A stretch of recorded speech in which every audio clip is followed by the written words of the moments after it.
अरविंद केजरीवाल इस बार किसी भी हालत में रिपीट नहीं होंगे। नीतीश कुमार बिहार के अगले मुख्यमंत्री। हम ना बीजेपी को जानते हैं, ना नीतीश को जानते हैं, ना हम ममता को जानते हैं। हम जानते हैं प्लैनेट्स को। ये मंडेन एस्ट्रोलॉजी को आप सबसे बेहतर क्यों बता रहे हैं? या एक महीने में अगर 2 ग्रहण पड़ रहे हैं तो बड़ा विनाश, राजा का अंत।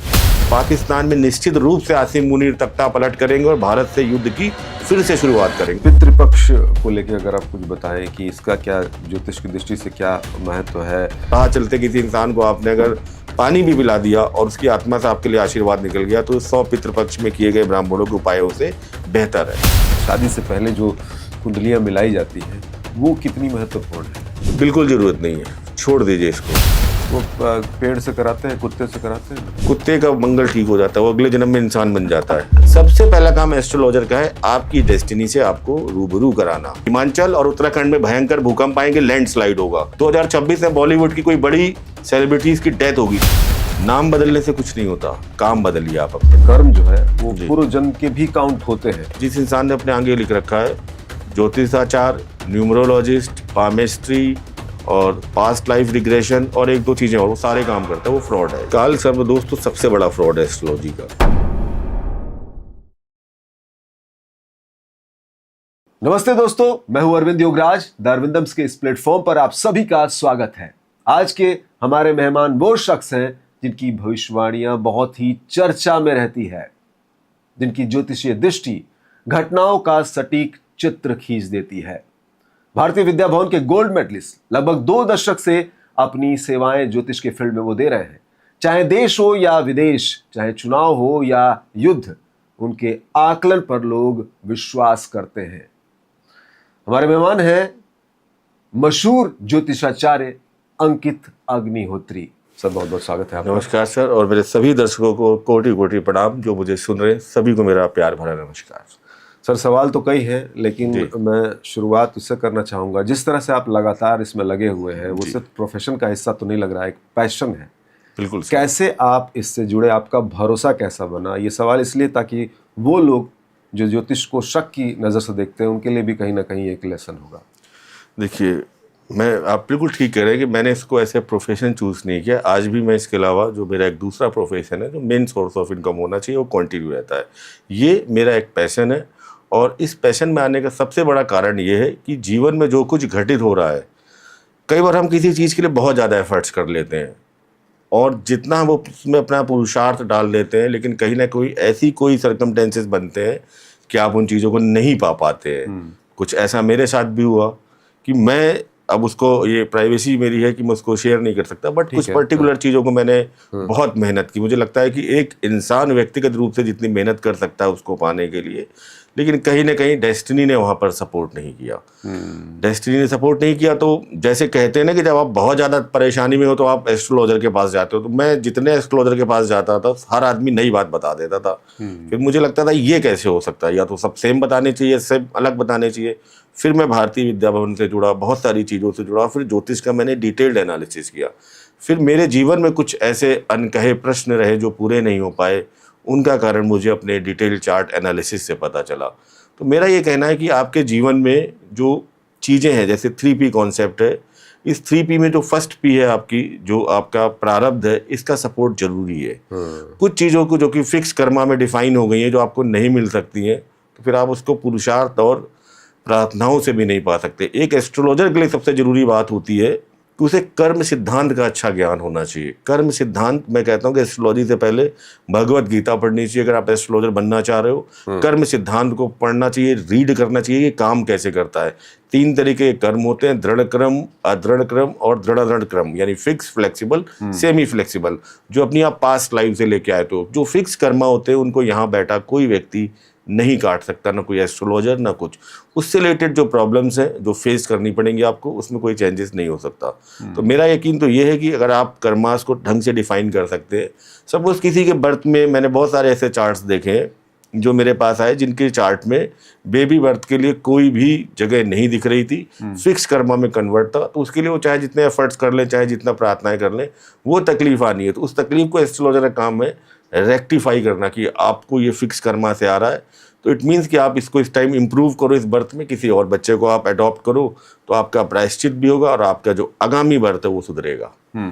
अच्छा, ये इसमें आपके कर्म जो है वो पूर्व जन्म के भी काउंट होते हैं, प्रारब्ध जिसको आप कह रहे हैं?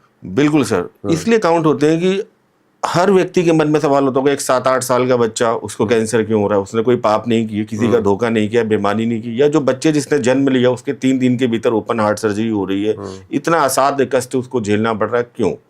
देखिए, ये बड़ा सीधा सा सिद्धांत है। जिस समय आपके कर्म जीरो हो जाएंगे, फिर आपको जन्म लेने के बंधन से मुक्ति मिल जाएगी। अच्छा। आप जैसे ही जन्म ले रहे हैं, आपकी कुंडली का 5th हाउस, जो कि पूर्व जन्म के संचित कर्मों को दिखाता है, ये कैरी फॉरवर्ड लेके आप आ रहे हैं। एक आप मानिए, जिस समय आप जन्म ले रहे हैं उस समय आपके सर पर एक टोकरी है जिसमें अच्छे और बुरे सारे कर्म है, जो आपकी इनिशियल स्टेट डिसाइड करेंगे, जिसपे आपका पुरुषार्थ कुछ भी नहीं कर सकता।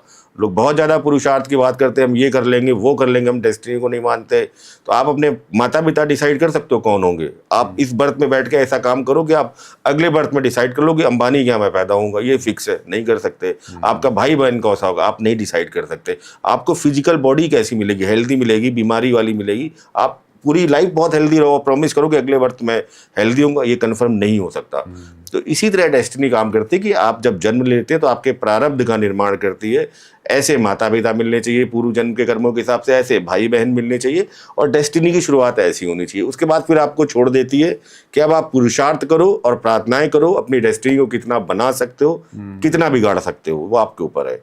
ज्योतिष को एक विज्ञान की तरह लिया जाता है, लेकिन जिस तरह से मार्केट फैला हुआ है ना, तो एक उन लोगों के लिए जो हमने पहला सवाल आपसे पूछा था कि जो लोग विश्वास नहीं करते, तो उसकी एक वजह ये भी है कि बहुत सारे मिथ फैले हुए हैं जी, तो उस पर भी हम चर्चा करेंगे। और मिथ बस्ट होंगे बहुत सारे, मेडिकल एस्ट्रोलॉजी पे भी बात करेंगे। श्योर। लेकिन बात पहले प्रेडिक्शन की करते हैं, जिसके लिए आप जाने जाते हैं। कई सारे प्रेडिक्शन आपके शब्द से सच हुए हैं, और उस तरह के प्रेडिक्शन जो कहीं उस समय उम्मीद नहीं लग रही थी, लोग ना कर रहे थे। चाहे अरविंद केजरीवाल की बात करें या ट्रम्प का आना, पिछली बार की अगर बात करें तो अभी भी आपने बहुत सारे ऐसे प्रेडिक्शन किए हुए हैं। लेकिन फिलहाल अगर दिल्ली से स्टार्ट करें तो क्या लग रहा है अभी? तो फिलहाल रेखा गुप्ता देखिए, दिल्ली में मैं प्रेडिक्शन पहले भी दी थी कि अरविंद केजरीवाल इस बार किसी भी हालत में रिपीट नहीं होंगे, वो नहीं रिपीट हुए। और मैंने कहा यहाँ से इनका जो राजनीतिक भविष्य मुझे बहुत ज़्यादा अच्छा दिख नहीं रहा है, क्योंकि जो दशा शुरू हुई थी शनि की, ये इनके लिए ठीक नहीं थी।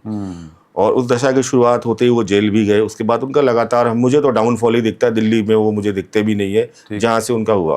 रेखा गुप्ता के लिए हम अगर कहें तो हम जब कोई मंत्री या मुख्यमंत्री शपथ लेता है तो हम एक आपका शपथ ग्रहण समारोह की कुंडली बनाते हैं। रेखा गुप्ता की जब मैं शपथ ग्रहण समारोह की कुंडली पढ़ रहा था, उस कुंडली को देखकर मुझे जरूर ये लगा कि ये अपना पूरे का पूरा जो कार्यकाल है पूरा नहीं कर पाएंगे। विद इन 3 ईयर इनका चेहरा बदला जाएगा, और उसके 3 साल के भीतर भीतर एग्जैक्ट, बिल्कुल 3 साल से 3 साल 1 दिन भी नहीं होगा, ठीक है। अरे बाप, इसके भीतर ही भीतर इनका चेहरा चेंज होगा। और दिल्ली में जिनकी संभावना सबसे ज्यादा थी, मेरे पास उनका भी चार्ट है, रीड कर रखा है, उनके आने की संभावना प्रबल होगी। ये मतलब कौन है जो आ सकता है जरा? प्रवेश वर्मा जी। क्लियर। रेखा गुप्ता ये 5 साल का अपना कार्यकाल पूरा नहीं कर पाएंगी। रिटर्न में लिख लीजिए, नोट कर लीजिए, आज की तारीख है, मैं अगर कोट करूं 11 सितंबर 2025, समय बज रहा है सुबह का 11:30 बजे। नोट कर लीजिए जितने लोग सुन रहे हैं। वाह, ये तो बहुत बड़ी बात कह रहे हैं। और प्रवेश वर्मा के बारे में आप कह रहे हैं, तो प्रवेश वर्मा ने जिन्होंने अरविंद केजरीवाल को हराया था जी पश्चिम दिल्ली से, मुझे लग रहा है, तो एक उनका भी पॉपुलर चेहरा है। बिल्कुल, और वो आएंगे सत्ता में, आप उनको ज्यादा देर तक रोक नहीं सकते। अब जरा बिहार की पॉलिटिक्स पे बात कर लेते हैं। वो चर्चा में है, इलेक्शन होने वाले हैं वहाँ पर हाल जल्दी ही। वहाँ पे क्या लग रहा है? देखिए, बिहार में एक प्रेडिक्शन तो एकदम क्लियर मैं दे रहा हूँ, नीतीश कुमार बिहार के अगले मुख्यमंत्री नहीं बनेंगे। बीजेपी जीते हारे कोई फर्क नहीं पड़ता, लेकिन नीतीश कुमार रिपीट नहीं होंगे। यहाँ पर तेजस्वी यादव की पार्टी बहुत अच्छा परफॉर्म करेगी, और तेजस्वी यादव के जो चार्ट्स बता रहे हैं उन्हें सत्ता सुख मिलना चाहिए। नीतीश के बारे में कंफर्म है ना? क्योंकि मैं कई प्रेडिक्शन देख रहा था तो वहाँ नीतीश को ही बताया जा रहा था कि उनके चांसेस ज्यादा हैं, वो आ रहे हैं। ठीक है, मैं फिर भी वही रिपीट करूंगा, नीतीश कुमार बिहार के अगले मुख्यमंत्री नहीं होंगे। मैं तो बहुत नियर डियर कर रहा हूँ, अगले 1-2 महीने में ही चीजें सामने आ जाएंगी आपके। तो मुझे लग रहा है कि शायद वहाँ नोटिफिकेशन भी आ चुका है, 18 से 20 नवंबर के बीच में रिजल्ट्स आ जाएंगे, तो बहुत ज़्यादा समय बचा नहीं है। तो दूध का दूध पानी का पानी सामने होगा। चलिए, वक्त ये चीज़ें बताएगा, लेकिन हम लोग नज़र रखेंगे इस पे। बिल्कुल बिल्कुल रखिए आप। चिराग पासवान भी चर्चा में वहाँ रहते हैं, उनका क्या भविष्य लग रहा है? चिराग पासवान का भी वहाँ पर मुझे बिहार स्टेट लेवल पर कोई बहुत ज़्यादा काम करते हुए, चिराग पासवान और एक व्यक्ति और है प्रशांत किशोर है, इनका आवाज़ ज़्यादा है, शोर ज़्यादा हो रहा है, लेकिन धरातल पर जब हम रिजल्ट देखेंगे तो बहुत ज़्यादा मुझे ये अच्छा परफॉर्म करते हुए दिख नहीं रहे।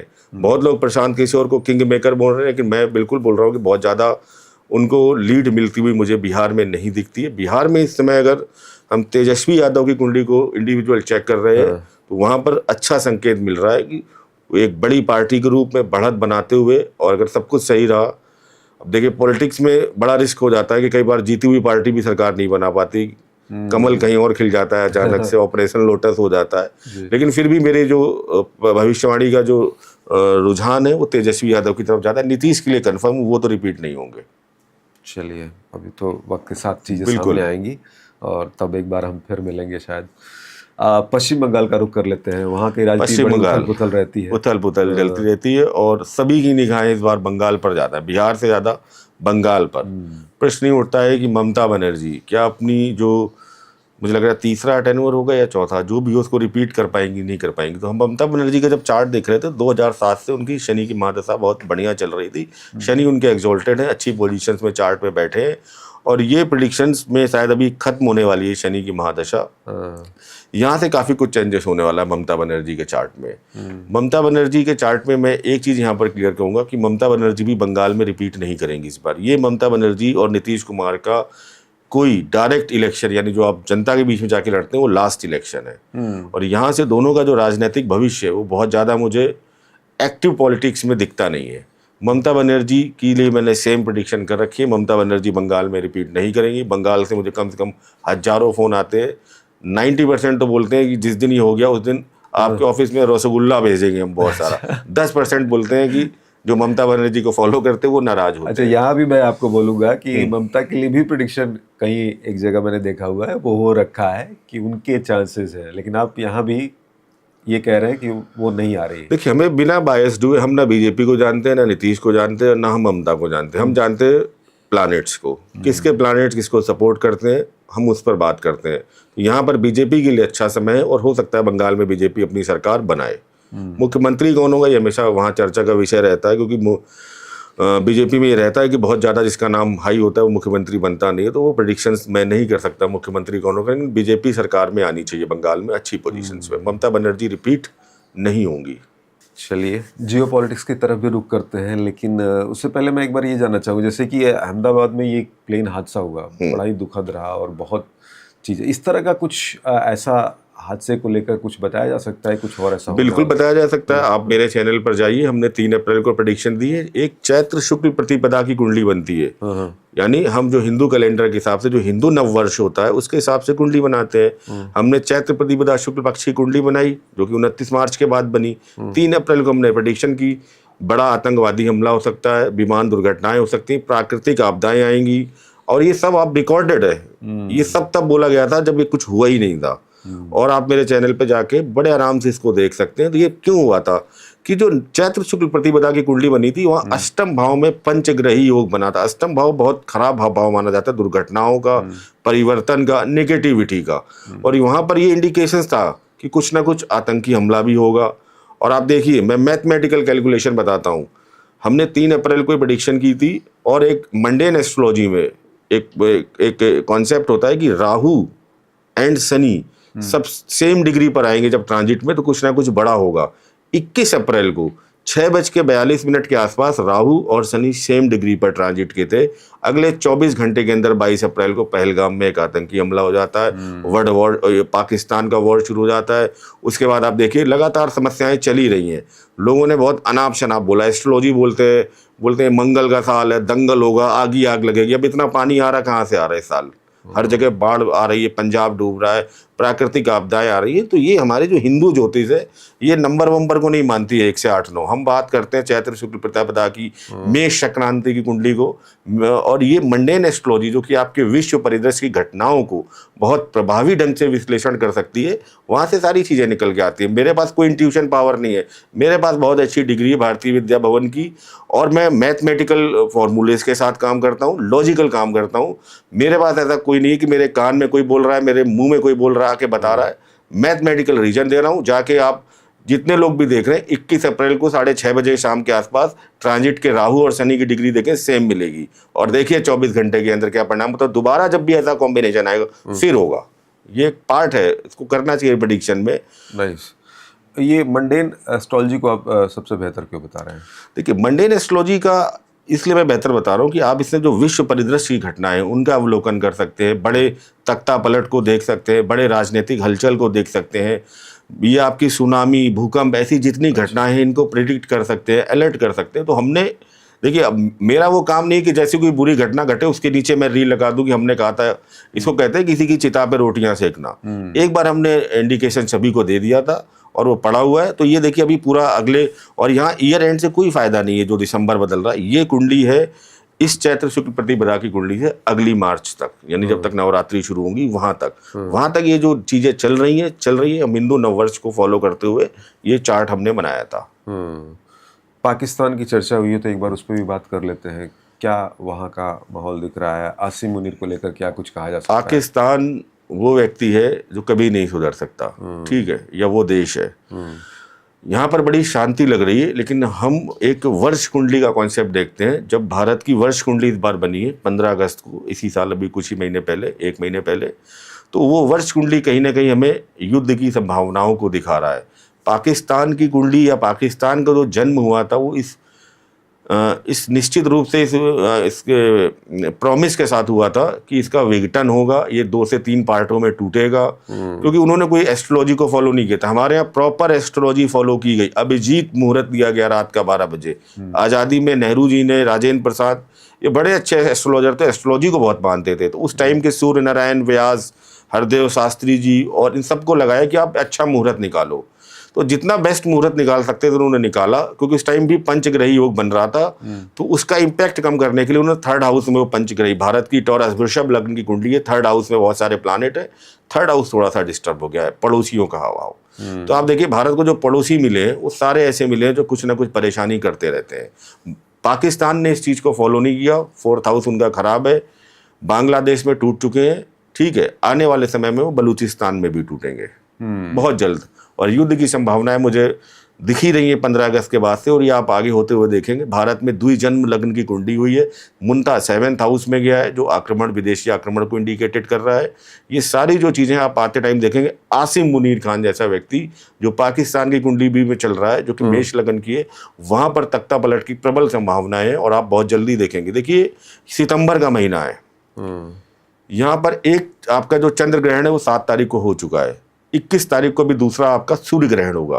मंडेन एस्ट्रोलॉजी कहती है 15 दिन के भीतर या 1 महीने में अगर 2 ग्रहण पड़ रहे हैं तो बड़ा विनाश, राजा का अंत, क्रांति, तख्ता पलट। और ये विश्व परिदृश्य में देखिए, आप नेपाल में हुआ ना 7 तारीख के बाद, आप देखिए 2 ग्रहण पड़ने दीजिए कंप्लीट, इसके कुछ महीने बाद आप प्रभाव देखिए, कई जगह जनता के हिंसक प्रदर्शन शुरू होंगे, तख्ता पलट जैसी चीजें होंगी। ये सारी चीजें आप अभी देखेंगे। पाकिस्तान में निश्चित रूप से आसिम मुनीर तख्ता पलट करेंगे और भारत से युद्ध की फिर से शुरुआत करेंगे। और उन्होंने बोल ही रखा है आसिम मुनीर ने, हम तो एक खटारा ट्रक है, भारत है कि मर्सिडीज, हम जब टकराएंगे हमारा कुछ नहीं बिगड़ेगा। तो वो तैयार बैठे हैं। उन्होंने उससे पहले भी बोला है कि आपने सिंधु का पानी रोका तो हम न्यूक्लियर बम से उड़ा देंगे। तो वो तैयार बैठे हैं, बस थोड़ा सा यहाँ पर वो एनर्जी आने दीजिए, प्लानिटरी पोजीशंस, वो इम्पैक्ट मेलिफिक आने दीजिए, फिर देखिए आसिम मुनीर कैसे तख्ता पलट करते हैं। 15 के बाद आप बोल रहे हैं युद्ध की स्थिति बन रही है? नहीं, 15 अगस्त के बाद से लगातार चल रही युद्ध की स्थिति। अभी ये 2 ग्रहण कंप्लीट हो जाएंगे, 21 सितंबर वाला भी, उसके बाद से और ये प्रबल हो जाएगा। अगले कुछ महीनों में ये आपको कार्यक्रम होता हुआ पूरा दिखेगा। ओके। नेपाल की चर्चा हुई तो जरा उस पर भी और डिटेल आप बता दें कि नेपाल, फ्रांस, यहाँ पे जिस तरह से देखिए, नेपाल में तख्ता पलट तो तय था, जो वहाँ पर स्थितियां चल रही थी और जो वहाँ पर चार्ट्स चल रहे थे। 7 सितंबर के बाद वो चीज़ें और एक्टिवेट हो गई। फ्रांस में भी ये चल रहा है, तो फ्रांस में भी आप कोई बड़ा जन आंदोलन या सरकार का परिवर्तन आने वाले समय में देखेंगे। लेकिन एक देश को आप इस समय इग्नोर कर रहे हैं, मैं उसको भी हाईलाइट करना चाहूँगा, चाइना को। चाइना में भी आप देखेंगे आने वाले समय में कुछ ना कुछ बड़े हिंसक प्रदर्शन होंगे और कहीं ना कहीं जो जिनपिंग है, इनकी जो गवर्नमेंट है, हिलेगी या ये जाएंगे। अच्छा। यहाँ पर भी बड़े तरीके से गवर्नमेंट का जो मुझे बदलते हुए दिख रही है। जिनपिंग के लिए बहुत ज़्यादा प्रॉब्लम्स आने वाली है और बड़ा विद्रोह, हालांकि वहाँ पर जो विद्रोह होते हैं बड़े क्रूर तरीके से दबा दिए जाते हैं। मुझे लग रहा है आज बहुत साल पहले भी एक बहुत बड़ा विद्रोह हुआ था, 20-30 साल पहले जनता ने, स्टूडेंट्स ने किया था, और जहाँ पर मुझे लगता है कि बड़े निर्मम तरीके से उसको दबाया गया था। लेकिन वो समय अलग था, ये समय अलग है। इस बार भी कोई बड़ा स्टूडेंट आंदोलन या जो जेनजी वाला जो चल रहा है, वहाँ पर भी मूवमेंट होगा। जिनपिंग को जाना पड़ेगा। हाँ, ये बड़ी बात आप कर रहे हैं, बड़ा प्रेडिक्शन ये भी है चीन की। जी, आप जिनपिंग को भी देखेंगे तकलीफ में फंसते हुए, और ये सारी चीजें चल रही है। ये जो समय चल रहा है डराने का नहीं है, परिवर्तन का समय है। कई देशों में परिवर्तन होंगे, कई चीजें परिवर्तन होंगी। जैसे कि ट्रंप के लिए अगर मैं बोलूं तो मैंने पहले ही बोला था कि ट्रंप की कुंडली इतनी डिस्टर्ब है कि ये व्यक्ति आते ही पूरे विश्व परिदृश्य को परेशान करेगा। कर रहे हैं वो परेशान। अभी इन पर महाभियोग भी लगेगा, आप देखेंगे आने वाले टाइम में। अच्छा। ये अपने ही देश में घिरेंगे, लेकिन फिर भी इस व्यक्ति के स्टार इतने प्रबल हैं कि अपने जो 4 साल का टेन्योर है पूरा करेगा, महाभियोग को झेलते हुए भी। अच्छा। और उसके बाद जब ये 4 साल का टेन्योर पूरा कर लेगा, तो जब नाम लिखा जाएगा डोनाल्ड ट्रंप काले अक्षरों में। अच्छा, ये मैं बोल रहा हूँ, मुझे इसके नुकसान पता है कि मेरा यूएस का वीजा कभी नहीं लग सकता जब तक ट्रंप है। लेकिन मैं फिर भी बोल रहा हूँ कि मुझे जो बोलना है वो एस्ट्रोलॉजी के हिसाब से बोलना है। बड़ी बात है। ईरान, इजराइल, ये सब जो वॉर चल रहे हैं, जी, इनका क्या भविष्य लग रहा है? देखिए, आने वाले समय में मैं एक वर्ड यूज करता हूँ, रोहिणी सकट भेदन। जब शनि रोहिणी नक्षत्र में प्रवेश करता है तो ऐसी स्थितियां आती हैं। हर 30 साल में लगभग ये कॉम्बिनेशन आता है। अच्छा। तो ये रोहिणी सकट भेदन का आने वाला समय मुझे लग रहा है, जो कि ये जो 26-27 है, ये थोड़े से डिस्टर्ब ईयर है। यहाँ पर बड़े युद्ध, जैसे कि आपके इजराइल और आपका इराक, ईरान के साथ चल रहा है, रूस, यूक्रेन, ये कहीं पर भी मुझे सुधरते हुए तो नहीं लग रहे, बढ़ते हुए लग रहे हैं। स्टेप बाय स्टेप चलते रहेंगे ये। लेकिन यहाँ से जनता को घबराने की जरूरत नहीं है। मैं कोई ऐसी प्रेडिक्शन नहीं करता कि कीड़े मकोड़े की तरह लोग मर जाएंगे, ऐसा कुछ नहीं होगा। चल रही चीजें, रूस यूक्रेन का युद्ध चल रहा है, आपको हमको कोई बहुत ज्यादा फर्क नहीं पड़ा। इकोनॉमी ऊपर नीचे होती रहेगी। शेयर मार्केट को लोग ध्यान दें, जो भी इन्वेस्टर्स हैं यहाँ पर, शेयर मार्केट बहुत ज्यादा जिग-जैग मोशन में रहेगी। चलिए, अच्छा, शेयर पे भी समझेंगे, लेकिन थोड़ा इसको क्लियर कर लीजिए कि क्या थर्ड वर्ल्ड वॉर की बात कही जाती है इन सब युद्धों को लेके, तो ऐसी भी जी बिल्कुल। देखिए, वर्ल्ड वॉर को हम थर्ड वर्ल्ड वॉर बोले तो थोड़ा डर जाएगा आदमी, लेकिन वर्ल्ड वॉर तो होनी है। लेकिन इस बार वर्ल्ड वॉर ऐसी नहीं होनी है कि हम एक दूसरे पे न्यूक्लियर मिसाइल्स डालेंगे। देखिए, पहली वर्ल्ड वॉर थी जो 1914 में लड़ी गई थी, वो आदमियों की लड़ी गई थी। बहुत लाखों लोग मरे थे, सिपाही मरे थे, वहाँ कोई न्यूक्लियर वेपन्स जैसी चीजें नहीं थी। सेकेंड जो वर्ल्ड वॉर थी आपकी, ये आपके टोटली न्यूक्लियर वेपन्स पर डिपेंड थी, चाहे नागासाकी, हिरोशिमा, हर जगह पर ये अटैक हुए। थर्ड वर्ल्ड वॉर है वो आपका है data, cyber attack, cyber crime, आपकी करेंसी को पैरालाइज कर देना, ये सारी चीज़ें। यहाँ पर मुझे बहुत ज़्यादा ऐसा इम्पैक्ट नहीं दिखता कि अचानक वो सायरन बजेंगे, क्योंकि सबकी टेक्नोलॉजी इतनी स्मार्ट हो चुकी है कि ऐसा तो नहीं है कि कोई प्लेन बहुत जल्द अंदर घुसा के तबाही मचा दे। ठीक है, भारत में भी आपने देख ही लिया, कोई प्लेन एंटर कर ही नहीं पाया। तो यहाँ पर भी ये चीज़ें जो बनेंगी वो साइबर को लेके बनेंगी, साइबर अटैक, या फिर आपके जो मैन मेड आपके वायरसेस हैं, इनके थ्रू अटैक करना। आज की डेट में सबसे बड़ी आपकी जो करेंसी है, पैसा नहीं है, आपका डेटा। आपका डेटा अगर चाइना ने हाईजैक कर लिया, आपका बैंकिंग डेटा ले लिया, वो कुछ भी कर सकता है आपके साथ। भाई, मुझे फेसबुक, आप मैं एग्जांपल देता हूँ डेटा चोरी का। इसलिए तो बंद हुआ। फेसबुक पे अगर आप देखो, आप बोलो मुझे मर्सिडीज चाहिए, आधे घंटे बाद मर्सिडीज के ऐड आने लगेंगे। उसने आपको, आपकी प्राइवेसी को चोरी कर लिया है, डेटा चोरी हो रहा है। तो कंटिन्यू हमें सुन रहा है, देख भी रहा होता है। मैं तो कई बार देखता हूँ कि अचानक मेरे में ग्रीन लाइट जल जाती है, तो मैं कहता हूँ बंद कर दो भाई, मैं देख रहा हूँ तुम्हें। तुरंत ग्रीन लाइट बंद हो जाती है। हाँ, आप करके देखिए, तब भी कभी भी आपके में या तो ये पिंक लाइट या येलो लाइट आ जाती है, या ग्रीन लाइट। येलो लाइट का मतलब तो कोई सुन रहा है, ग्रीन लाइट का मतलब कोई आपको देख रहा है।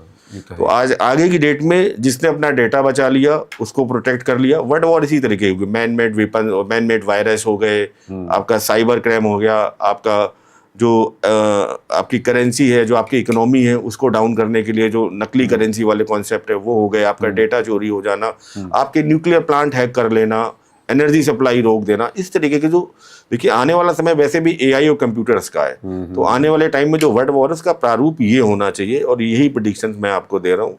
यहाँ आप कहीं भी ऐसा नहीं देखेंगे कि भारत जैसे देश में या आसपास के पड़ोसी देशों में कि डायरेक्ट आमने सामने की स्थिति आ रही है।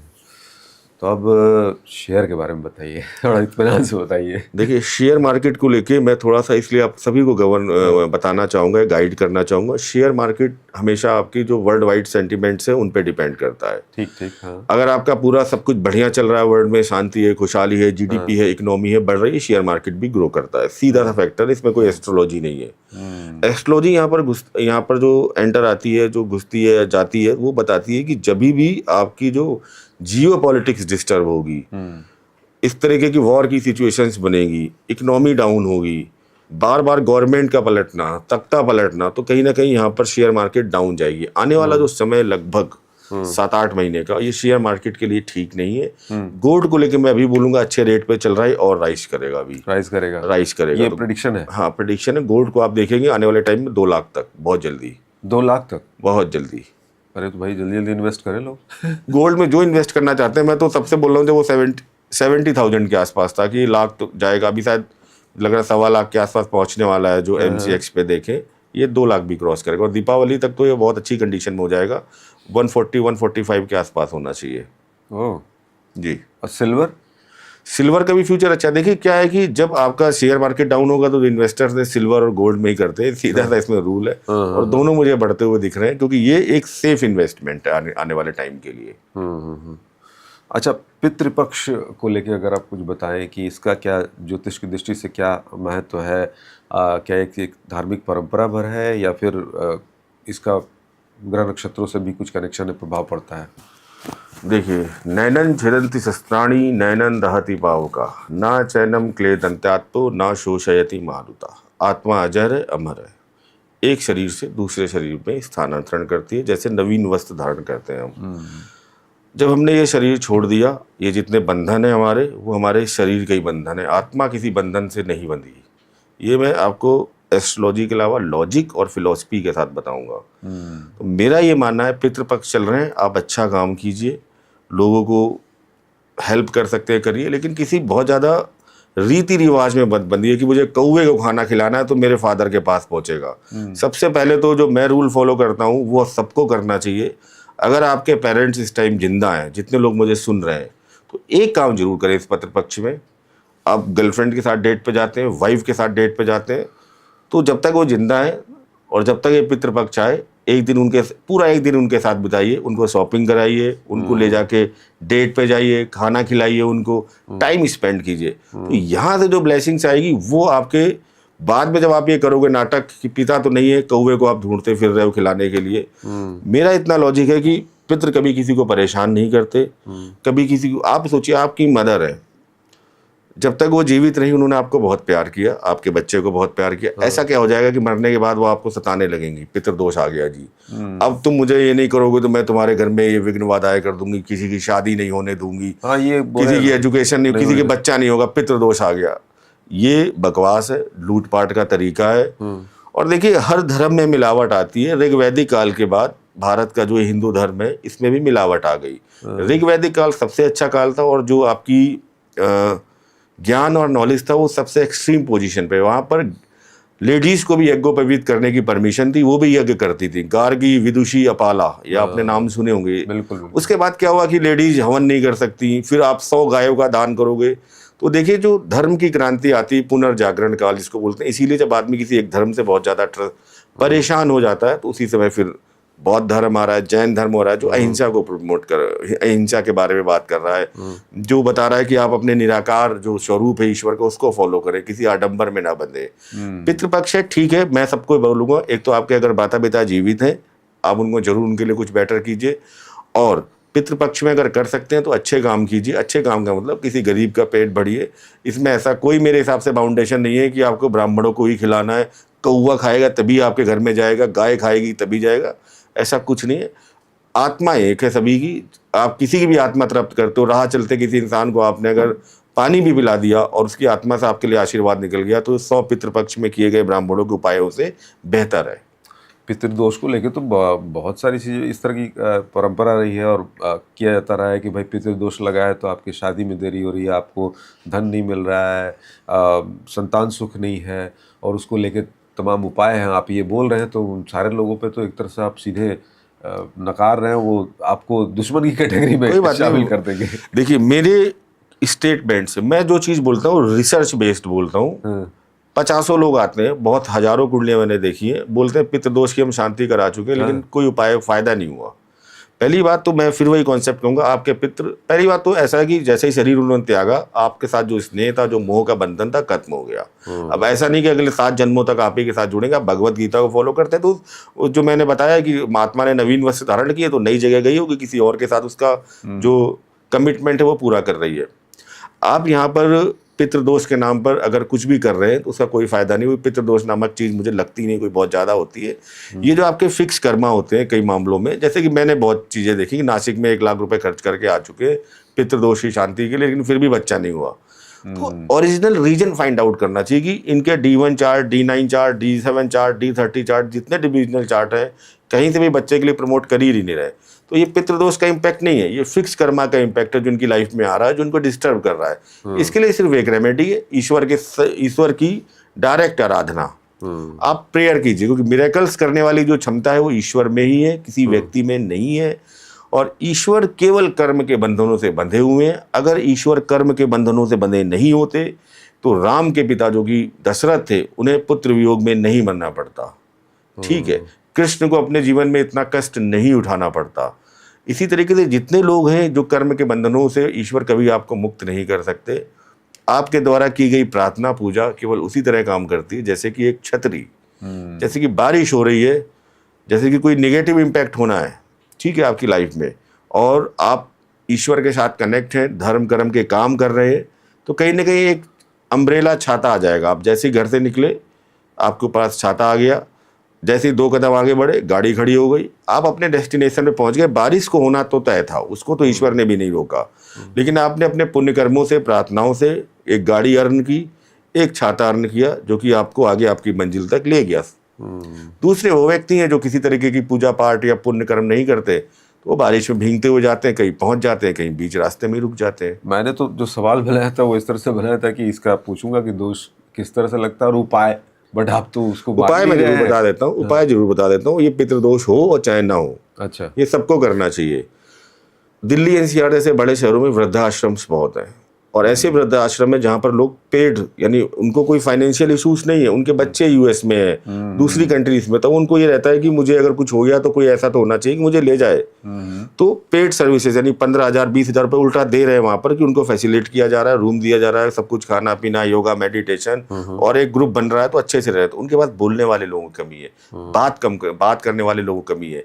आप अगर सच में चाहते हैं कि आपके जीवन में बेहतर हो, ये पितृदोष हो चाहे ना हो, आप किसी भी वृद्धाश्रम जाइए, वहाँ कुछ समय उन बूढ़े बुजुर्गों के साथ बिताइए। उनका जो आशीष मिलेगा, जब आप उनको हंसाएंगे ना, आपने उनको एक जोक सुनाया, वो खिलखिला के हंस दिए, आप उनके घुटनों के पास बैठे बोले लाओ माँ मैं आपके थोड़ा सा तेल लगा दूं, पैरों में बहुत दर्द करते हैं आपके, तो वहां से जो आत्मा से आपको आशीर्वाद निकलेगा, और वो जो मैं कहता हूँ ना कि झुर्री भरे हाथ वो उनमें कांप रहे होंगे, आपके माथे पर आकर जब रुकेंगे तो सूर्य चंद्रमा से केतु तक सब एक साथ ठीक हो गए। तो ये सबको करना चाहिए, पुण्य काम हमेशा करना चाहिए। आत्मा को अगर आप मानते हैं तो किसी की आत्मा को तृप्त करना, संतृप्त करना, मन से, क्रम से, वचन से, सबसे बड़ा पुण्य है, ये आप कीजिए। आप नए तरीके से चीजों को बता रहे हैं और बड़े ही लॉजिकल तरीके से काल पात्र के हिसाब से एस्ट्रोलॉजी बदलती है। आज मैं ये पहन के आया हूँ, ये शर्ट, और ये आज से 50 साल बाद कोई अगर इसको पहन के आएगा तो उसको बोला जाएगा ये तो बहुत पुराने फैशन वाला। मैं धोती कुर्ता नहीं पहनता, मैंने बहुत ज़्यादा चंदन नहीं लगा रखा, मैंने कोई माला, कोई रत्न, कोई जेम्स नहीं पहन रखा, क्योंकि मुझे लगता है इसकी किसी की ज़रूरत नहीं है। मैं भगवत गीता को फॉलो करता हूँ, भगवान श्री कृष्ण को फॉलो करता हूँ। वो कहते हैं आप अच्छे काम करो और मैं आपको रिजल्ट डेफिनेटली दूंगा, लेकिन आपका आपके काम पर या कर्म पर अधिकार नहीं है, वो मुझ पर आप छोड़ दो, मिलना है कि नहीं मिलना। आसक्ति मत रखो कर्म में। लेकिन सोसाइटी में ऐसी तमाम चीज़ें बनी हुई है जिससे पब्लिक जो है, दर्शक भी हमारे जो है कंफ्यूज है। तो ज़रा इस पे भी बात कर लेते हैं। जो मिथ बस्ट की बात है, अष्टकूट मिलान, यानी शादी से पहले जो कुंडलियाँ मिलाई जाती हैं, वो कितनी महत्वपूर्ण है? बिल्कुल ज़रूरत नहीं है। छोड़ दीजिए इसको, अष्टकूट मिलान को। अष्टकूट मिलान नहीं, आधे से ज़्यादा तलाक करवा दिए, ठीक है। हाँ। अष्टकूट मिलान सबसे बड़ा मिथ है एस्ट्रोलॉजी का। आप क्या कर रहे हैं, नक्षत्रों का मिलान कर रहे हैं। हाँ। अष्टकूट मिलान होने के बाद भी अब मैंने देखे, मैं ये सारी चीज़ें आपको डेटा दे सकता हूँ रिसर्च के साथ, जिनके 28, 28, 30, 30 गुण मिल रहे हैं। मैं कोट कर रहा हूँ, जिसको डेटा चाहिए मुझसे आके ले ले। एक नहीं 100 कुंडलियाँ दे दूंगा जहाँ 28, 36 गुण मिल रहे हैं। शादी टूटी, 1 साल बाद ही टूट गई। जिनके 12 गुण हैं उनकी शादी आज भी चल रही है। कारण ये है कि सबसे पहला तो जो होना चाहिए देश काल पात्र के हिसाब से कुंडली में भाव मिलान होना चाहिए। आपके जीवन में क्या चीज़ है कि आपकी जिससे शादी हो रही है मन लगा रहे, उसके जीवन में कुछ अच्छी चीज़ें होनी चाहिए। यानी कि जो किड्स को लेके प्रॉमिस है दोनों चार्टों में अच्छा होना चाहिए, लॉन्जिविटी को लेके प्रॉमिस है दोनों चार्टों में अच्छा होना चाहिए, फाइनेंशियल कंडीशंस दोनों चार्टों में अच्छा होनी चाहिए, आपका कैरियर प्रोफेशन दोनों चार्टों में अच्छा होना चाहिए। तो ये जब भाव मिलान करते हैं आप, एक भाव से दूसरे भाव का मिलान, वहां से जो एक्यूरेसी आती है वो ज़्यादा अच्छी आती है। अगर आप भाव मिलान को फॉलो कर रहे हैं तो आपकी जो शादी टूटने की संभावना है लगभग ना के बराबर हो जाती है। लेकिन भाव मिलान आजकल कोई करता नहीं है, और आजकल तो कोई पंडित से भी नहीं करवाता। वो क्या करते हैं, आज बहुत सारे ऐप आ चुके हैं, उसमें डाला खटखट 28 मिल गए जी, चलो जी हो गई शादी। ये नंबर ऐसी एक बड़ा डाला रखा है मांगलिक मांगलिक। मांगलिक। अगर हम मांगलिक दोस्त को बहुत साइंटिफिकली बोले तो ये केवल एनर्जी मैच मेकिंग का एक पार्ट है। मंगल ऊर्जा उत्साह का कारक ग्रह है। मांगलिक चीजों में क्या होता है कि अगर हम मांगलिक को मान ही ले तो फिर यहाँ पर आपका तो 33 या 40% लोग विश्व में मांगलिक हैं, फिर उनकी शादी कैसे होगी? वो पेड़ से कराते हैं, कुत्ते से कराते हैं ना। कुत्ते का मंगल ठीक हो जाता है, वो अगले जन्म में इंसान बन जाता है, लेकिन हमारा कुछ नहीं होता, ठीक है। ये भी मिथ है। मांगलिक मिलान बहुत ज़्यादा आपका इम्पैक्ट करता नहीं है, आप उसको प्रैक्टिकली भाव मिलान में जाइए। ये ऊर्जा मिलान का एक क्रम है। अच्छा। हाँ, कुछ ऐसे कॉम्बिनेशन होते हैं, जैसे मंगलिक में भी ऐसा नहीं कि मंगल मंगल को मिला दो। अगर कोई अष्टम मांगलिक है तो उसे अष्टम मांगलिक के साथ मिलाना चाहिए। कारण साइंटिफिक है। मेरा मन है मैं ट्रैकिंग करूं, क्योंकि मेरे अंदर एनर्जी भरी पड़ी है। ठीक। मेरे लाइफ पार्टनर का मन है कि ट्रैकिंग नहीं करते, यहीं होटल में बैठ के चाय समोसे ब्रेड पकौड़े खाते हैं चाय के साथ, मौसम का आनंद लेते हैं। तो यहाँ पर मिसमैच होगा कि नहीं होगा? एक एनर्जी से भरा हुआ है, और ये एनर्जी हर जगह मिसमैच होगी, चाहे आपकी सेक्सुअल लाइफ हो, पर्सनल लाइफ हो, मिसमैच होगी। तो ये एनर्जी मिलान का एक कॉन्सेप्ट होता है, यही भाव मिलान है। भाव मिलान। अच्छा। इसी तरीके से हम अगर आगे बढ़ते हैं तो हम एक जो शादी को लेकर प्रेडिक्शन है, पहली तो चीज़ तो हमें सबसे पहले चार्ट में ये फाइंड आउट करना चाहिए कि शादी को लेके प्रॉमिस है कि नहीं है, कहीं डिनाइल ऑफ मैरिज तो नहीं है। अगर डिनाइल ऑफ मैरिज है, फिक्स कर्मा में कन्वर्ट है, तो ऐसे लोगों को शादी से बचना चाहिए। नहीं तो लगातार चाहे वो एक शादी कर ले, 2 शादी कर ले, मैरिड लाइफ को लेकर उनकी लाइफ में दिक्कत आती ही रहेगी। डेस्टिनी क्या चाहती है? सबसे पहला काम एस्ट्रोलॉजर का है आपकी डेस्टिनी से आपको रूबरू कराना, मैच करवाना कि आपके लिए क्या लाइफ पाथ बनाया गया है, आपको कैसे चलना है। ये लाइफ पाथ नहीं है कि आपका मैं कर्जा उतारवा दूंगा, मैं आपका एक्स वापस ले आऊँगा। हमने हजारों के एक्स वापस लाए, ऐसी कोई प्रेडिक्शन मैं नहीं करता। ये इसका कोई फायदा नहीं है। एस्ट्रोलॉजी ये नहीं है कि एक्स को वापस लाना, आपको एक ऐसी रेमेडी देने देना कि 30 दिन के अंदर आपकी नौकरी लग जाए, ऐसा कुछ होता भी नहीं है। आपका करोड़ों का कर्जा उतर जाए। ये जितनी ये 2-3 महिलाएं हैं, माताएं हैं, जो अपने आप को एक तरीके से उन्होंने सिद्ध घोषित कर दिया है, वो खुद बोलती हैं उन्हें किसी भी एस्ट्रोलॉजी की आवश्यकता नहीं है, इंट्यूशन पावर। तो मैं यहाँ पर एक लाइन उनको एड्रेस करके बोल रहा हूँ, जो सिद्ध है, और पूरी जनता को कि जो सिद्ध है वो साध्य नहीं है। तो सिद्ध हो जाएगा ना, जिसको इंट्यूशन आने लगेगी और जिसकी एनर्जी मैच हो जाएगी ऊपर वाले के साथ, वो कहीं नहीं जाएगा। वो तो बैठ जाएगा गंगा किनारे किसी मचान पे देवरा बाबा की तरह, फिर वहाँ अटल जैसे लोग खुद जाएंगे, अटल जी जैसे लोग पूछने, बड़े से बड़ा पॉलिटिशियन वहाँ जाएगा, वो कहीं नहीं जाएंगे, वो बैठे हैं मचान पे। और शरीर की काया को तो उनको ध्यान ही नहीं रहेगा। आप देवरा बाबा को देखो, नीम करोली बाबा को देखो, ये सिद्ध पुरुष है। ये कि आपको कहीं दिखे, कहीं नहीं जाते, कहीं जाते ही नहीं थे। शरीर की काया पर बिल्कुल ध्यान नहीं है। 2.5 किलो का आप मेकअप लगा के बैठे हो, फिर आप बोल रहे हो सिद्ध हो। तो ये मैं डायरेक्ट बोल रहा हूँ, आप सिद्ध नहीं हो, आप फ्रॉड हो, फ्रॉडकास्टर हो। आप एक तरीके से जनता को गुमराह कर रहे हो। मैं जो चीज़ दे रहा हूँ नॉलेज के साथ दे रहा हूँ, लॉजिक के साथ दे रहा हूँ। आपको मंडेन का एम नहीं पता, आप सरकारें गिरवा रहे हो, बनवा रहे हो। मैं सरकारें गिरवा रहा हूँ तो मैं लॉजिक दे रहा हूँ, और जिसको चाहिए ले। मैं पंचनाड़ी चक्र दे रहा हूँ, सिंहासन चक्र दे रहा हूँ, जो कि मंडेन एस्ट्रोलॉजी के यूज वर्ड है, जिनके बिहार पर आप प्रेडिक्ट कर सकते हैं सरकार चलेगी, गिरेगी, क्या भूकंप आएगा, सुनामी आएगा। ये मैथमेटिकल रीजन है। अगर मैं बोल दूं कि मैं आपको प्रेडिक्शन देता हूं 2026 की, सुनिए, हिमाचल और उत्तराखंड में भयंकर भूकंप आएंगे, लैंडस्लाइड होगा। दूसरा, 2026 में बॉलीवुड की कोई बड़ी सेलिब्रिटीज की डेथ होगी। तीसरा, किसी पॉलिटिशियन की डेथ होगी, वर्ल्ड वॉर जैसी सिचुएशंस बनेगी। और फिर वैसे ही बोल दूं कि 1 नंबर का साल है, सूर्य का साल, बहुत गर्मी पड़ेगी, चारों तरफ आग लगेगी।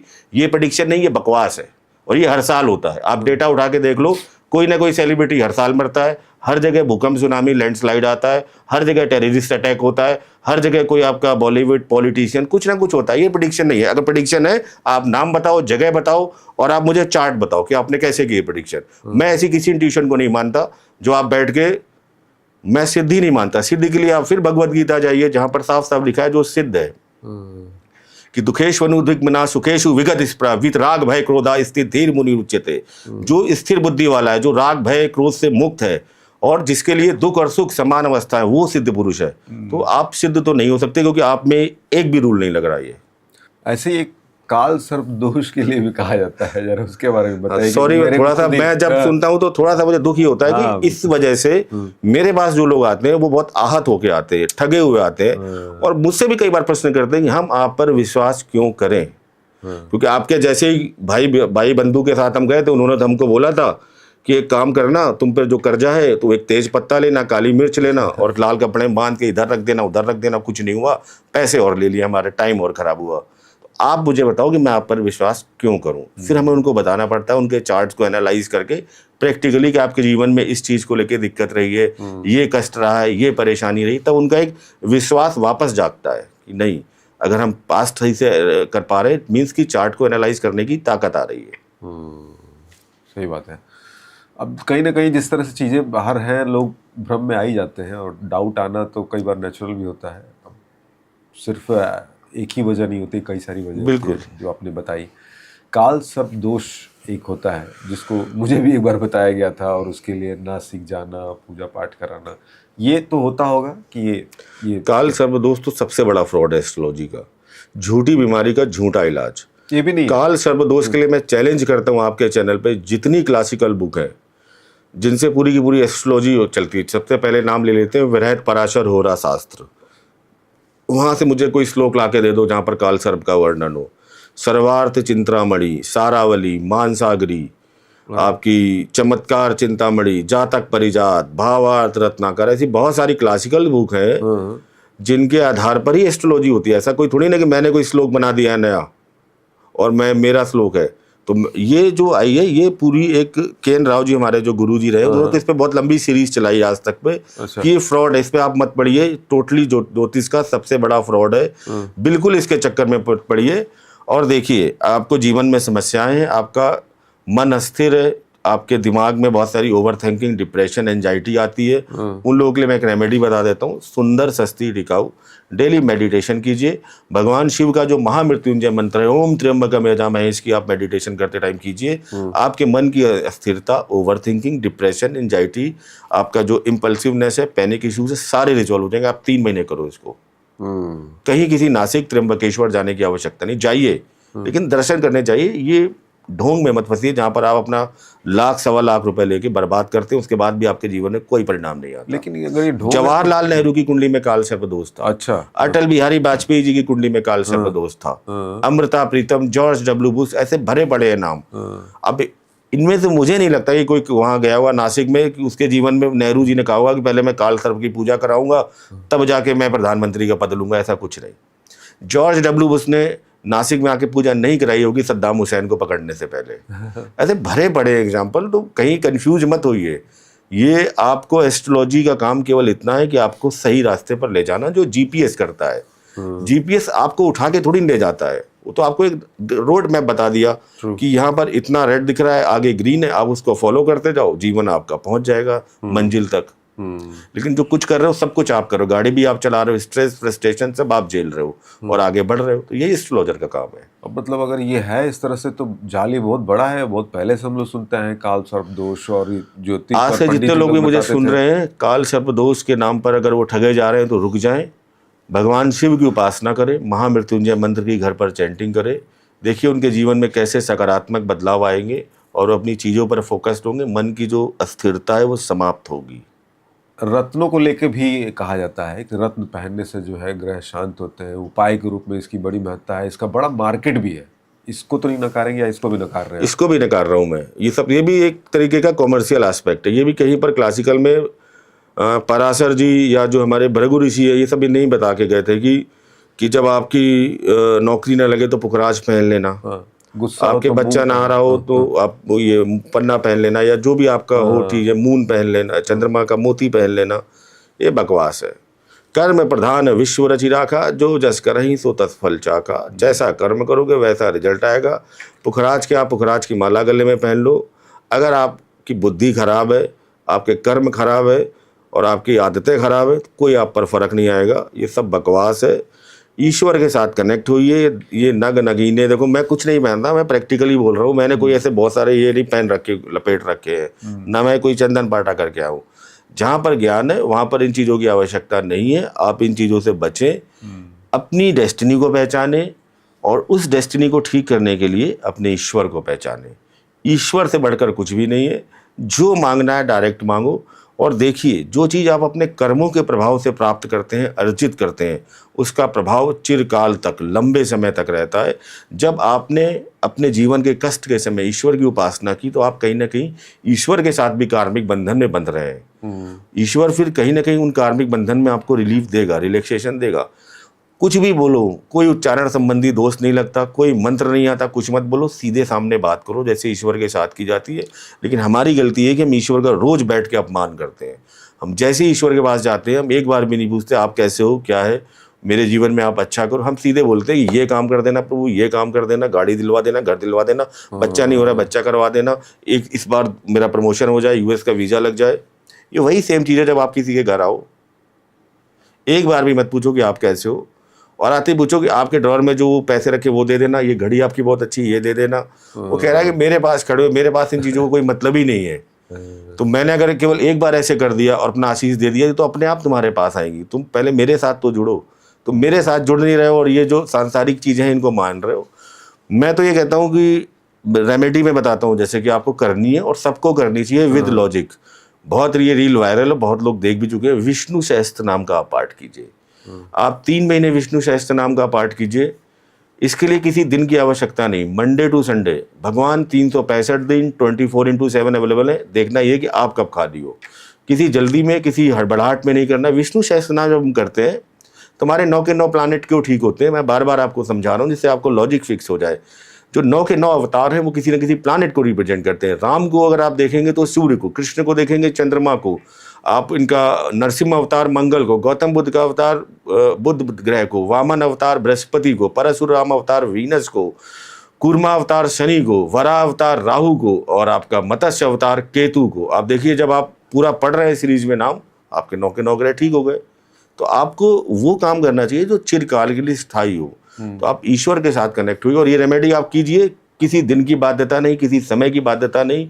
गलत पढ़िए, सही पढ़िए, कोई फर्क नहीं पड़ता। भगवान कभी ये नहीं कहता तुमने मुझे राम की जगह मरा क्यों कहा। सही दे वाल्मीकि जी आपके सामने एग्जाम्पल है कि उल्टा नाम राम का जपा, वाल्मीकि भय ब्रह्म समाना।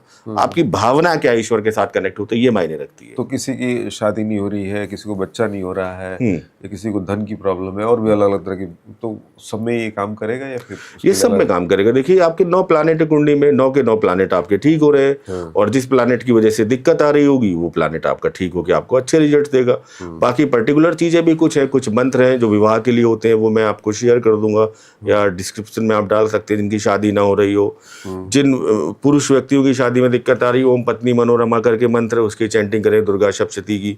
जिन बेटी बहनों की शादी में दिक्कत आ रही है वो ओम कात्यायनी महामाया करके मंत्र है उसकी चैंटिंग करें 5 टाइम्स 11 टाइम्स, जितना उनको कंफर्ट लगे। जिनको संतान नहीं हो रही है वो आपका गोपाल संतान स्रोत का पाठ करें। आप देखिए इम्पैक्ट आएगा। आप क्यों इधर उधर भटक रहे हैं लोगों के चक्कर में। अच्छा, चैंटिंग करने से किस तरह से इम्पैक्ट आता है, थोड़ा सा चैंटिंग करने से क्या होता है कि आप जब मंत्र पढ़ते हैं, मंत्रों में एक शक्ति होती है, एक एनर्जी होती है, एक वाइब्रेशन होती है, एक फ्रिक्वेंसी होती है। तो आप अपने पास क्या करते हैं, उन चीज़ों को अट्रैक्ट करते हैं। एक पॉजिटिव ऑरा आपके आसपास क्रिएट होता है। ऑरा तो आप देखिए देवताएं हैं चाहे सबके पास आपको एक ऑरा दिखेगा, और ऑरा जब पॉजिटिव होगा तो वो यूनिवर्स को मैसेज देगा और वो चीज़ आपके लिए इवेंट होगा।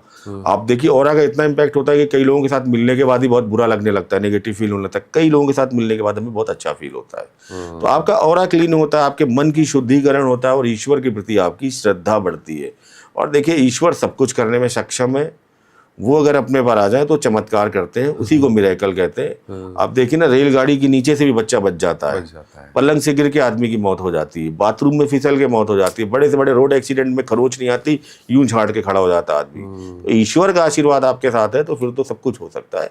तो ये जो सारा प्रोसेस है, कहीं ना कहीं आपको ईश्वर से कनेक्ट करना है। इसमें उच्चारण संबंधी दोष की कोई बाध्यता नहीं है। पढ़िए, धीमे धीमे पढ़ते पढ़ते आप मरा की जगह राम बोलना शुरू कर ही देंगे, लेकिन शुरू कीजिए। Very nice. ज्योतिष शास्त्र की एक शाखा है न्यूमरोलॉजी, अंक शास्त्र, उसको भी लोग काफी पसंद कर रहे हैं। पहली बात तो ज्योतिष शास्त्र का और न्यूमरोलॉजी का कोई भी संबंध नहीं है। सॉरी, मैं आपके यहाँ पर रोक रहा हूँ बीच में। बिल्कुल, ये आप ज्योतिष शास्त्र हमारा वैदिक ज्ञान है। अच्छा। और ये वैदिक ज्ञान 5000 सालों से भी पुराना है। और ये ज्ञान मैन मेड नहीं है, मैंने आपने या किसी ने नहीं बनाया। ये सीधे भगवान शिव से डाउनलोड हुआ है, पराशर जी को, ऋषियों को, भृगु को, वहां से फिर ये ट्रांसफर होकर पीढ़ी दर पीढ़ी आगे बढ़ रहा है। और इसको हम कर रहे हैं, बट काफी हद तक डैमेज भी हो चुका है। जितना बचा है उसको प्रिजर्व करके हम आगे चल रहे हैं। न्यूमरोलॉजी नाम की कोई चीज यहाँ पर नहीं है। अच्छा। एस्ट्रोलॉजी में तो न्यूमरोलॉजी पाश्चात्य देश, वेस्टर्न कंट्रीज से आई है। जेनेरिक हो सकता है, लेकिन ये आपके कर्म सिद्धांत को फॉलो नहीं करता। मैं कितनी बार एग्जांपल दूं, जिसको चेक करना आ जाए। जिस व्यक्ति का जो मेरे ऑफिस के मैं मुकेश अंबानी का एग्जांपल देता हूँ, उनकी जो डेट ऑफ बर्थ है शायद 19 है, ईयर मुझे याद नहीं है, और जो नीचे मेरे चाय बेचता है, दोनों की डेट ऑफ बर्थ एक ही है। जब दोनों की डेट ऑफ बर्थ एक है तो फिर आप क्या करोगे? सारे लूसो ग्रेड और ये जितने दुनिया भर के एक ही तो बनाओगे आप। लेकिन दोनों की डेस्टिनी अलग है। नाम बदलने से कुछ नहीं होता, काम बदलिए आप अपने नाम में। मुझे आप 10-15 लोग बता दो जो नाम बदल के फेमस हुए हैं। मैं तो एग्जांपल लेता हूँ, जवाहरलाल नेहरू ने तो कोई नाम थोड़ी बदला होगा अपना, महात्मा गांधी ने कोई नाम थोड़ी बदला होगा, अब्राहम लिंकन ने थोड़ी कहा होगा कि मैं अगर यूएस का प्रेसिडेंट बनना है तो पहले नाम बदलूं। इन लोगों ने कर्म से पाया है, चीज़ों को मेहनत से पाया है। तो नाम बदलने के बाद एक मैं वर्ड यूज करता हूँ जो कि वहाँ से आया है कि कर्म आपके ठीक आपको उसी तरह फॉलो करते हैं जैसे कि 1000 गायों के झुंड के बीच में एक जो बछड़ा होता है अपनी माँ को पहचान लेता है। आप पूरी प्लास्टिक सर्जरी करा लो, बड़े आराम से हो जाएगी। तो आप क्या सोचते हो, आप अमिताभ बच्चन बन जाओगे? नहीं बनोगे। उसकी जो डेस्टिनी है वही रहेगी। नाम बदलने से, जेम्स बदलने से, पहनने से आपके जब तक कर्म ठीक नहीं होंगे और कर्म सिद्धांत जब तक आप फॉलो नहीं करोगे, आपके जीवन में कोई बदलाव नहीं हो सकता। आप चाहे कुछ भी कर लो। मन को बहलाने के लिए गालिब ये ख्याल अच्छा है कि अब नाम बदल लिया तो साफ सब ठीक हो जाएगा। एक बड़ा ये चलता है, ये भी मैं आज बोल रहा हूँ, इससे थोड़ा सा जो वास्तविकता है और लगेगी। मैं किसी नॉलेज को कम नहीं बोल रहा हूँ, चाहे न्यूमरोलॉजी हो सकता है उनका कुछ हो, लेकिन मुझे उस पर विश्वास नहीं, क्योंकि मैंने उसके फेलियर्स होते हुए देखे हैं। अच्छा, ठीक है, चाहे आपका पामेस्ट्री हो, चाहे आपका पास्ट लाइफ रिग्रेशन हो, बहुत सारे आजकल ये चीजें चल रही हैं। ये अपने आप में मुझे ऐसा लगता है कि ऐसी विद्याएं हैं कि इनको पाने के लिए इन्हीं को पाने के लिए एक जीवन कम पड़ जाता है। एस्ट्रोलॉजी है, पूरा जीवन लगा दो, 30% से ज्यादा आप नहीं सीख सकते हो, बहुत वास्ट है। तो जिस व्यक्ति ने अपने नाम के आगे, मैं बता रहा हूँ कि आपको पहचान कैसे करनी है कि कौन सा असली है कौन सा नकली है। जिस इंसान ने अपने आगे लिख रखा है ज्योतिषाचार, न्यूमरोलॉजिस्ट, पामेस्ट्री और पास्ट लाइफ रिग्रेशन और 1-2 चीज़ें और, वो सारे काम करता है, वो फ्रॉड है। ये उसी तरीके से है कि अगर कोई आदमी लिख दे MBBS, MD, फिर आयुर्वेद, फिर होम्योपैथिक की भी डिग्री है, फिर यूनानी भी है मेरे पास, आप बताओ ऐसा पॉसिबल हो सकता है एक लाइफ में? नहीं हो सकता। अगर MBBS MD हो तो उसी में लग जाएंगे 15-20 साल आपके। फिर आप बोलो मैं यूनानी का भी डॉक्टर हूँ, मैं आयुर्वेद का भी डॉक्टर हूँ, मैं आपका होम्योपैथ का भी डॉक्टर हूँ, फिर मैं नेचुरोपैथी भी कर लेता हूँ। तो भाई इतना ज्ञान आया कहाँ से तुम्हारे अंदर? आ ही नहीं सकता, क्योंकि इस ज्ञान को लेने के लिए समय चाहिए। समय को आप कंट्रोल नहीं कर सकते हो ना। समय तो जितना जिस चीज में लगेगा, एस्ट्रोलॉजी सीखने में लगते हैं 15-20 साल ढंग से तो लगते हैं, और पूरा जीवन लगा दो तो नहीं सीख सकते हो। ये भी एक कटु सत्य है। क्या आप बोलोगे आज मैं जितने लोग अपने नाम के आगे लगाते हैं ज्योतिषाचार्य, वो सबसे बड़ा गड़बड़ करते हैं। हर व्यक्ति को अपने नाम के आगे ज्योतिष विद्यार्थी ही लिखना चाहिए, चाहे जितना ही उसको ज्ञान हो जाए। कारण क्योंकि आप उसके ज्योतिष के आचार्य तो कभी बन ही नहीं सकते हो। पूरा जीवन लगा दो आप, 365 दिन। लोग बोलते हैं मैंने 10,000 कुंडलियां देखी, 35,000 कुंडलियां देखी हैं। आप अगर ईमानदारी से देखो तो मैक्सिमम एक दिन में 8 से 10 कुंडली देख सकते हो। आपकी महीने में कितनी कुंडली होंगी? 300। ठीक है, साल में कितनी कुंडली हो गई? 3600। अब 10 साल आपने बिना रुके, बिना खाए पिए, बिना कोई छुट्टी मनाए देखी, तो भी आप 36,000 कुंडलियां आप देख पाओगे 10 साल में। 20 साल में 72,000। मैं मैथमेटिकल देख रहा हूँ, जितने आ रहे हैं आपको न्यूज़ में हमने लाखों कुंडलियां देखी है। कैसे देख ली भाई? लाखों, 20 साल का तो मैंने डेटा दे दिया। तुम 72,000 से ज़्यादा कुंडलियां देख नहीं सकते जब तुम एक भी संडे मंडे होली दिवाली ना मनाओ। फिर तुम कह रहे हो लाखों कुंडलियां देखी मैंने, कैसे देख ली बताओ? ये आप भी जानिए, डेटा पर खेलिए, लॉजिकल पर रहिए, लॉजिकल चीज़ों पर ध्यान दीजिए। सही बात है। और दिखावे वाली चीज़ें भी तो काम करती है। जैसे न्यूमरोलॉजी को आपने खारिज किया तो सेलिब्रिटीज़ बहुत इसको फॉलो करते हैं और दिखाया जाता है कि उन्होंने ऐसा किया तो उनकी ज़िंदगी बदली। कुछ एक्चुअली जो दिखाया जाता है वो उनको दिखाया जाता है तो सक्सेस हो गए, लेकिन उनके पीछे की मेहनत को नहीं देखी जाती। आमिर खान ने 2 ए लगा लिए। आपने आमिर खान की मेहनत देखी कभी? अगर कोई रोल करना है तो कितने घंटों, कितने दिनों तक, वो कितने महीनों तक, कितने सालों तक वो मेहनत करता है। दंगल के लिए वेट बढ़ा रहा है, वेट घटा रहा है, कितना पुरुषार्थ कर रहा है, वो नहीं देखा आपने। वो देख लिया, डबल ए कर दिया, मैं भी डबल ए कर लूं। तो ये फिर अरबाज खान और तुषार कपूर क्यों फ्लॉप हो गए? उन्होंने भी तो नाम बदला था। अच्छा, तो यही है कि हमें क्या है कि हम गलत चीज में ऐसे आंखें बंद कर लेते हैं, सही चीज पकड़ लेते हैं। आमिर खान के नाम के आगे 2 ही लगे, हम भी लगा लेते हैं। भैया पहले 99.99% जो काम कर रहा है उसकी मेहनत ही काम कर रही है। अब देखो कितना कमिटेड है वो अपने काम को। आप हैं उतने कमिटेड। अगर आप उतने कमिटेड हैं तो आपको किसी एस्ट्रोलॉजर की, किसी न्यूमरोलॉजिस्ट की, किसी की जरूरत नहीं। मैं तो कहता हूँ जो कर्म योगी है उसको किसी एस्ट्रोलॉजर के पास जाने की आवश्यकता नहीं है। एस्ट्रोलॉजर क्या करेगा? अगर आपकी विल पावर मजबूत और आपको लगता है कि आप सारी चीज़ें ओवरकम कर सकते हो, आप अपना काम करते रहो, आप निकल जाओगे। क्योंकि एस्ट्रोलॉजर भी क्या करेगा? आपको सही टाइम ही तो बताएगा कि थोड़ा सा पेशेंस रखो, फिर आगे बढ़ना। आपको अपने पुरुषार्थ पर भरोसा है, प्रार्थनाओं पर भरोसा है, लगे रहिए अपने काम में, आपका सफल जो लक्ष्य है सफल होगा। स्वास्थ्य ज्योतिष को लेकर मैं थोड़ा आपसे समझना चाहूँगा। मेडिकल एस्ट्रोलॉजी, क्या इसमें कुछ इस तरह का प्रावधान है कि कोई अगर बीमार है या होने वाला है या फिर उसको असाध्य सी कोई दिक्कत है तो इसके ज़रिए मदद मिल जाए या कुछ पता चल जाए? देखिए, मेडिकल एस्ट्रोलॉजी में हम बहुत सारी चीज़ों को बहुत आसानी से पकड़ सकते हैं। जैसे कि जो जन्मजात रोग होते हैं, उनको हम कुंडली देखते हैं, जैसे बच्चा पैदा होगा पता चल जाएगा कि इसको कोई ना कोई जन्मजात रोग है। 5वें भाव 8वें भाव लगन का संबंध आएगा। इसी तरीके से आगे चल के कौन सी कुंडली किस बीमारी के लिए प्रोन है। क्या आपकी कुंडली कैंसर के लिए प्रोन है? गुरु राहु का कॉम्बिनेशन आ रहा है, शनि राहु का कॉम्बिनेशन आ रहा है, लगन लॉर्ड 11th हाउस के साथ कनेक्ट हो रहा है, ऐसे बहुत सारे पैरामीटर्स हैं। तो आप किसी को एडवाइस कर सकते हो कि आपको ये बीमारी होने के चांसेस ज़्यादा हैं, आप अपनी लाइफस्टाइल पे ध्यान दीजिए। किसी का वीनस डिसबैलेंस है तो आप उसको बोल सकते हो, चंद्रमा डिसबैलेंस है कि पीसीओडी जैसी इनको समस्याएं आएंगी लेडीज़ में, आप बता सकते हो। आप अभी से इनका ध्यान रखो, अभी से अपना लाइफस्टाइल ठीक रखो। इसके अलावा जो सबसे ज़्यादा चीज़ें होती हैं, तो बीमारियां तो आप बता ही सकते हो, टीवी, हार्ट अटैक, सूर्य की स्थिति, चौथा भाव, ये सारा कैलकुलेशन करके बताओ कि आपको हार्ट की समस्या होगी, आपको बचना चाहिए। होगी बता सकते हैं? होगी, ये आप बचपन से बता सकते हो कि आप अपना लाइफस्टाइल, प्रिवेंटिव इन्फॉर्मेशन कि आपको होगा। ये तो पहला पार्ट हो गया प्रॉमिस का कि आपके चार्ट में ये डीएनए है, आपको ये बीमारियां होने की बहुत ज़्यादा संभावनाएं है। उसके बाद फिर आप दशाओं के माध्यम से और ट्रांजिट के माध्यम से उन इवेंट होने का सही टाइम बता सकते हो कि अगले 3 महीने के भीतर अगर आपने अपनी सेहत पर ध्यान नहीं दिया तो कहीं ना कहीं आप हॉस्पिटलाइज्ड होंगे या आपको हार्ट अटैक आ सकता है।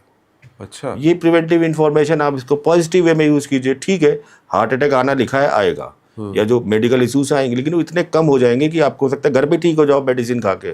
केवल बीपी बढ़ जाए आपका उस टाइम, क्योंकि आपने अपना पुरुषार्थ किया, अपना जो रूटीन है मॉर्निंग वॉक ये ठीक किया, मेडिसिन ली और प्रार्थनाएं की कि ईश्वर मुझे कष्ट से रक्षा करना, तो बहुत हल्का न्यूनतम होकर निकल गया।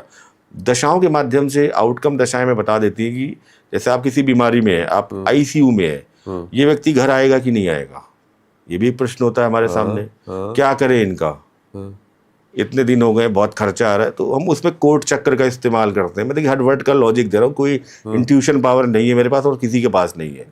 तो कोट चक्र हम बनाते हैं। कोट चक्र आपके जन्मकालीन नक्षत्र के हिसाब से बनता है, उसमें कोटपाल, कोट स्वामी की स्थिति से पता चल जाता है कि ये व्यक्ति बचेगा कि नहीं बचेगा। मैं एक एग्जांपल देता हूँ, जिस दिन रतन टाटा की डेथ हुई थी और सभी लोग जिनको आता है एस्ट्रोलॉजर को कोटपाल बना के देखिए, कोट चक्र, वहाँ पर कोट स्वामी एकदम कोट के बाहर है, जो ये दिखा रहा था कि ये वापस नहीं आएंगे।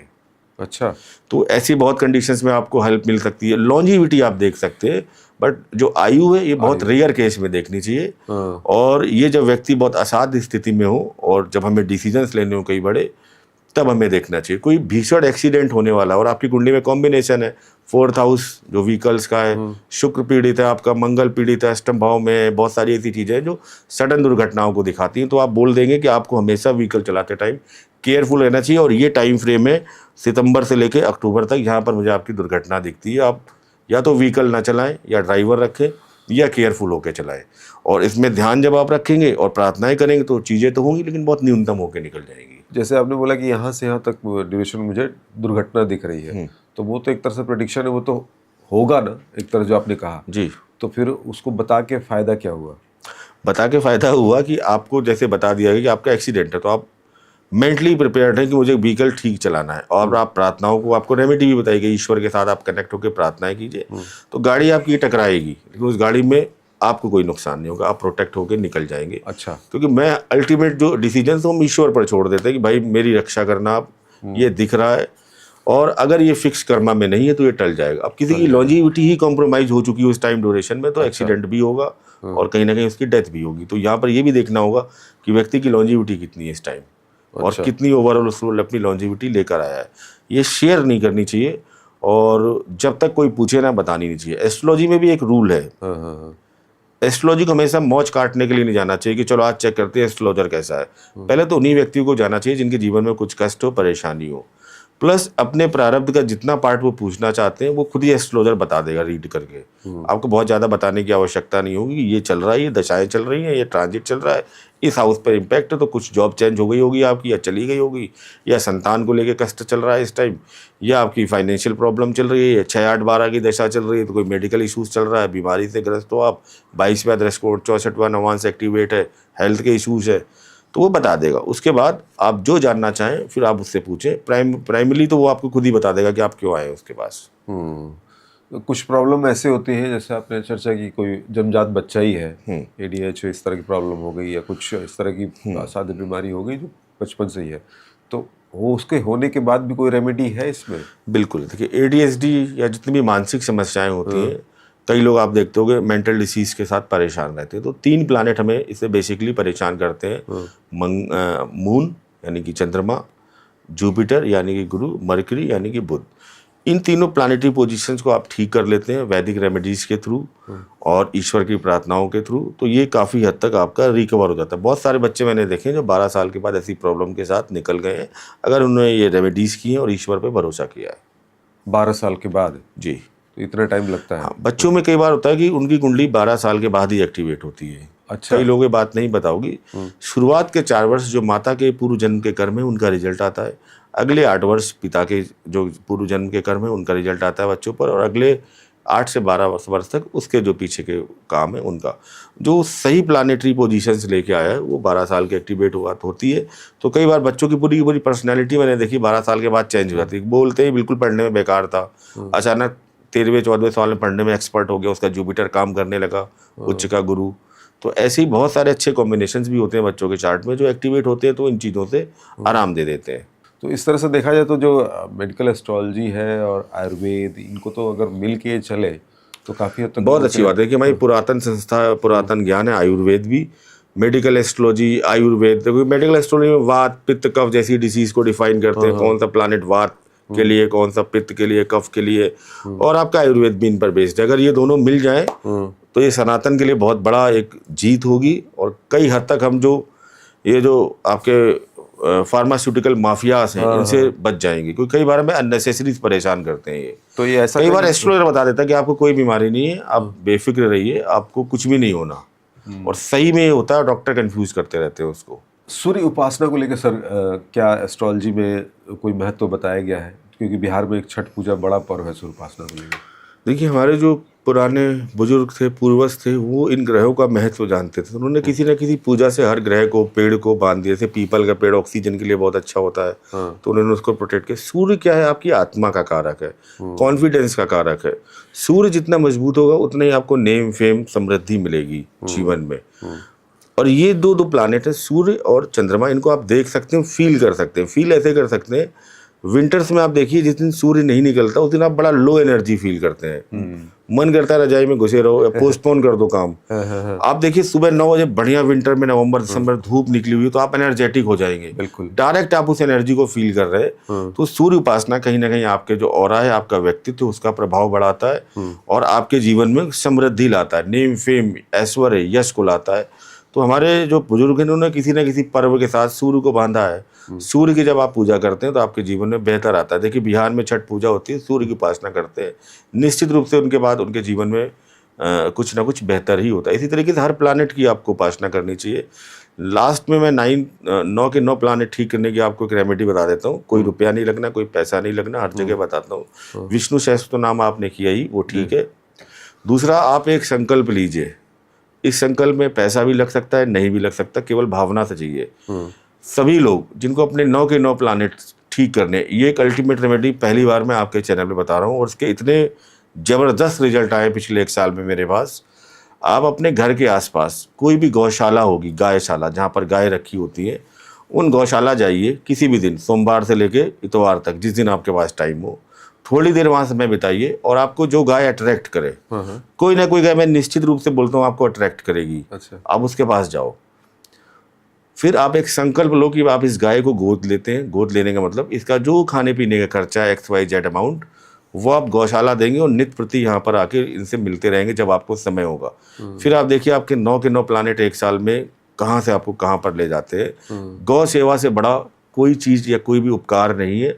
नहीं है पैसे आपके पास, कोई नहीं। वो बोल रहा है कि 10,000 रुपये लगते हैं साल के, अब बोलो कोई बात नहीं, मेरे पास 100 रुपये हैं, आप ये लो मेरे नाम से। भावना चाहिए और जाके आप फिजिकल सेवा करो। जब महीने 2 महीने में समय मिले, गए गाय के पास, गौ सेवा की आपने, चारा खिलाया, उसको साफ सफाई की, जो आपको संकल्प करना है। आप देखिए, मैं वादा करता हूँ आपका जीवन बदल जाएगा। क्या बात है सर, आपके साथ बात करके बड़ा अच्छा लगा। बहुत सारे डाउट्स क्लियर हुए और कर्म को आपने प्रधानता देते हुए जितने ये सब क्षेपक जोड़े गए हैं, टोने टोटी, उन सबको एक तरफ सिरे से नकारा और तर्क के साथ नकारा। बहुत बहुत शुक्रिया आपका। Thank you so much. और सभी दर्शकों को मेरा प्यार भरा नमस्कार। ईश्वर आपके जीवन में ऐश्वर्य, समृद्धि, आपको दीर्घायु और सभी को यशस्वी बनाए। Thank you so much.